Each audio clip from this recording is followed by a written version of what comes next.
بسا اوقات بہت سی محنتوں کا نتیجہ انسان دیکھتا ہے کہ ضائع چلا گیا، میں نے 10 سال محنت کی، حاصل کوئی نہیں نکلا۔ یہ ثمرات کیا ہیں؟ محنتیں، محنتوں کے ثمرات کا ضیاع۔ کوشش آپ نے کی، قسمت کی خوبی دیکھی ہے، ٹوٹی کہاں کمن، 2-4 ہاتھ جب کے لبے بام رہ گئے۔ Be prepared. ایک شاعر کے یہ اشعار ہیں، وہ کمیونسٹ تھا، میں نام بھی نہیں لیتا، لیکن یہ کہ یہ اسی انقلابی، چونکہ ان کا بھی ایک انقلابی نظریہ ہے، انقلابی عمل میں یہ سارے مراحل آتے ہیں۔ کوئی سیٹ بیک آیا، فرض کیجئے کوئی ناکامی ہو گئی، تو اپنے ساتھیوں کو دل بندھانے کے لیے یہ فصل امیدوں کی ہمدم اس بار بھی غارت جائے گی، سب محنت صبحوں شاموں کی اب کے بھی اکارت جائے گی۔ میرے نبی کے ثمرات کا جو لفظ یہاں آیا ہے، وَنَقْصٍ مِّنَ الْأَمْوَالِ وَالْأَنفُسِ وَالثَّمَرَاتِ، سب محنت صبحوں شاموں کی اب کے بھی اکارت جائے گی۔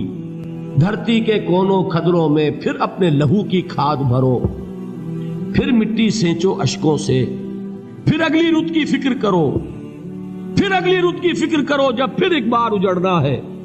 ایک فصل پکی تو بھر پایا، تب تک تو یہی کچھ کرنا ہے۔ ایک مقصد ہے سامنے، انقلاب برپا کرنا ہے۔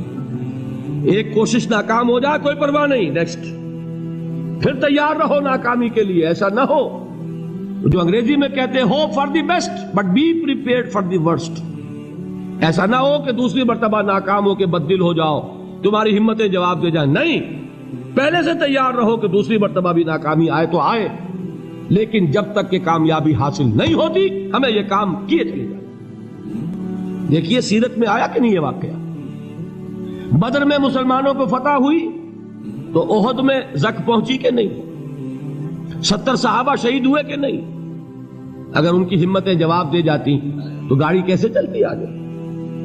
تو فرمایا وَلَنَبْلُوَنَّكُمْ بِشَيْءٍ مِّنَ الْخَوْفِ وَالْجُوعِ وَنَقْصٍ مِّنَ الْأَمْوَالِ وَالْأَنفُسِ وَالثَّمَرَاتِ، ہم تمہیں لازم آزمائیں گے، خوف کی کیفیت سے، فقر و فاقے کی کیفیت سے، بھوک سے، جان کے نقصان سے، مال کے نقصان سے، محنتوں کے حاصل کے ضائع ہو جانے سے۔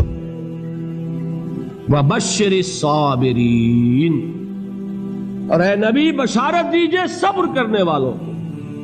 الَّذِينَ إِذَا أَصَابَتْهُمْ مُصِيبَةٌ، وہ کہ جب ان پر کوئی تکلیف آئے، کوئی مصیبت آئے، کوئی آزمائش آئے، قالوا انا للہ و انا الیہ راجعون، وہ یہ کہیں کہ ہم اللہ ہی کے ہیں، اللہ ہی کی طرف لوٹ جانا ہے۔ یہ وہی انداز ہے جو میں نے فارسی کا شعر سنایا تھا آپ کو کہ سرے تسلیم خم ہے جو مزاج یار میں آئے۔ وہ ہمارا مولا ہے، ہمارا آقا ہے، اگر اسے یہی منظور ہے تو ہمیں بھی یہی منظور ہے۔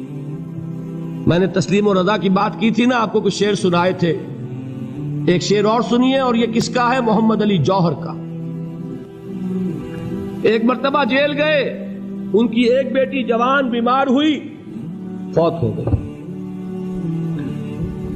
باہر چھوڑا انگریز نے، جاؤ بھائی دفن کر دو بیٹی کو۔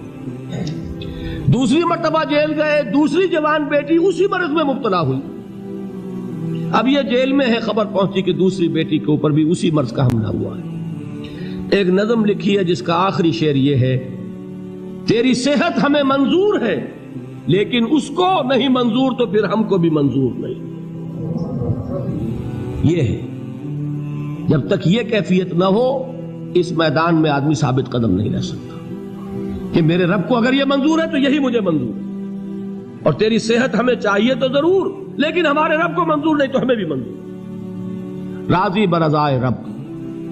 وَبَشِّرِ الصَّابِرِينَ الَّذِينَ إِذَا أَصَابَتْهُمْ مُصِيبَةٌ قَالُوا إِنَّا لِلَّهِ وَإِنَّا إِلَيْهِ رَاجِعُونَ۔ نہ شود نصیب دشمن کے شود ہلاک تیغت، سر دوستہ سلامت کے تو خنجر آزمائے۔ اولئک علیہم صلوات من ربہم ورحمہ، یہی ہے وہ لوگ جن پر ان کے رب کی طرف سے عنایتیں ہیں اور رحمتیں ہیں۔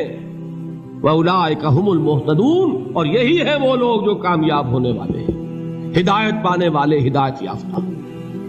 اسی سورہ بقرہ میں ذرا آگے چل کر، یہ تو ہے 20واں رکوع، 19واں رکوع. 21ویں رکوع کی پہلی آیت ہے لیس البر ان تولوا وجوہکم قبل المشرق والمغرب ولكن البر من آمن بالله واليوم الآخر والملائكة والكتاب والنبيين وآتى المال على حبه ذوي القربى واليتامى والمساكين وابن السبيل والسائلين وفي الرقاب وأقام الصلاة وآتى الزكاة والموفون بعهدهم إذا عاهدوا والصابرين في البأساء والضراء وحين البأس.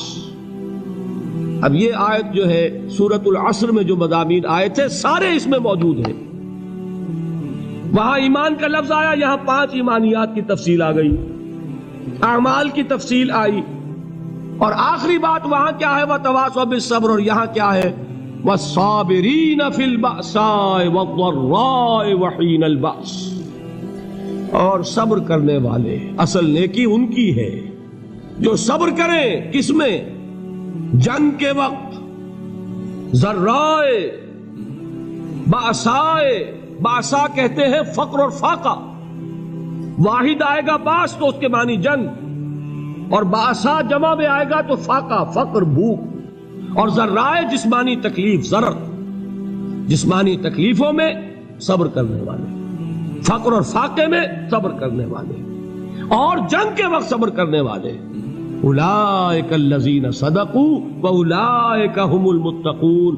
یہ ہیں وہ لوگ جو صبر کرنے والے ہیں، یہ ہیں جو سچے ہیں، جو اپنے دعوے میں نیکی کے اور ایمان کے صادق ہیں، اور یہی وہ لوگ ہیں جو متقی.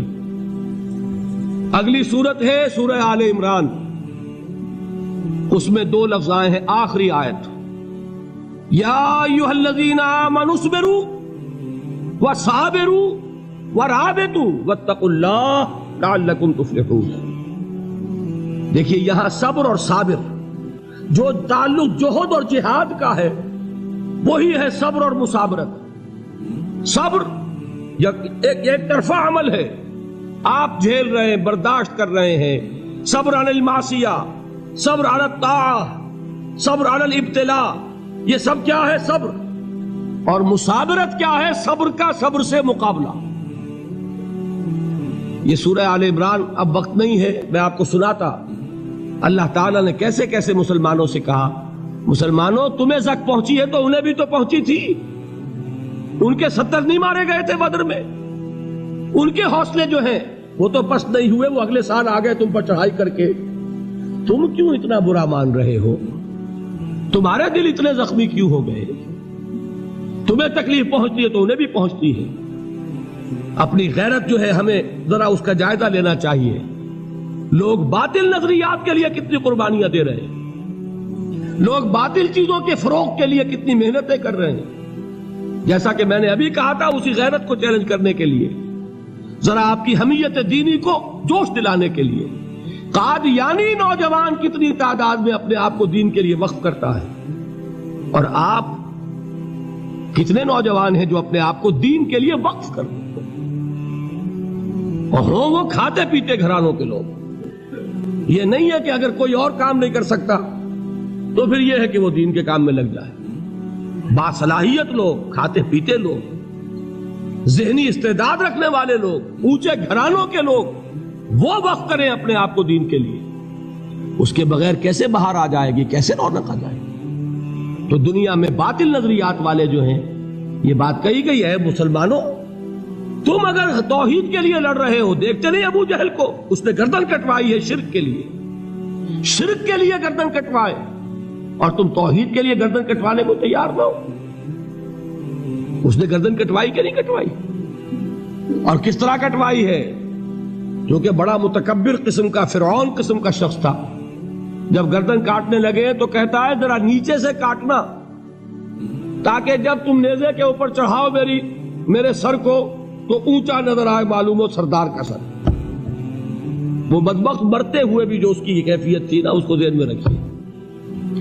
تو یہ اس لوگوں نے قربانیاں دی، جانیں دی. تو فرمایا اگر تم ان سے زیادہ قربانی نہیں دو گے، یہ نوٹ کر لیجئے اس کو، مجرد اگر حق کو غالب کرنا اللہ کے ذمے ہو تو آنے واحد میں غالب کر دے گا، تمہیں تکلیف ہی دینے کی ضرورت نہیں. سمجھ رہے؟ کیا اللہ کے مقابلے میں کوئی باطل کی طاقت ٹھہر سکتی ہے؟ یہ تمہارے ایمان کا امتحان ہے، یہ تمہارے خلوص کی آزمائش ہے، یہ تمہارے امتحان کا ثبوت درکار ہے کہ اللہ تعالیٰ دیکھنا چاہتا ہے تم اس کے لیے اپنی جانیں قربان کرنے کو تیار ہو کہ نہیں، تم اس کے لیے تن من دھن لگانے کو تیار ہو کہ نہیں۔ اور یہ جان لو کہ اگر کفار اور مشرکین اور ملحدین اور باطل نظریات والے وہ جو کچھ قربانیاں اپنے باطل نظریات کے لیے دے رہے ہیں ان سے زیادہ اگر تم نہیں دو گے تو حق غالب نہیں ہوگا۔ انہوں نے جو صبر کیا ہے اپنے باطل نظریات پر، اگر تم اس سے زیادہ صبر کا ثبوت نہیں دو گے اپنے اس حق پر تو حق غالب نہیں ہوگا۔ اس لیے فرمایا یا ایھا الذین آمنوا اصبروا وصابروا، نہ صرف یہ کہ صبر کرو بلکہ صبر میں اپنے دشمنوں سے آگے نکلو، ان کے صبر سے بڑھ کر صبر کرو۔ وَرَابِطُوا، مرابطہ کہتے ہیں چوکس رہنا، ہوشیار، پہرا دو، ایسا نہ ہو کہ دشمن جو ہے غفلت میں تمہارے اوپر کوئی حملہ جو ہے کر بیٹھے۔ وَاتَّقُوا اللَّهَ، اور اللہ کا تقوی اختیار کرو، لعلکم تفلحون، تاکہ تم فلاح پاؤ۔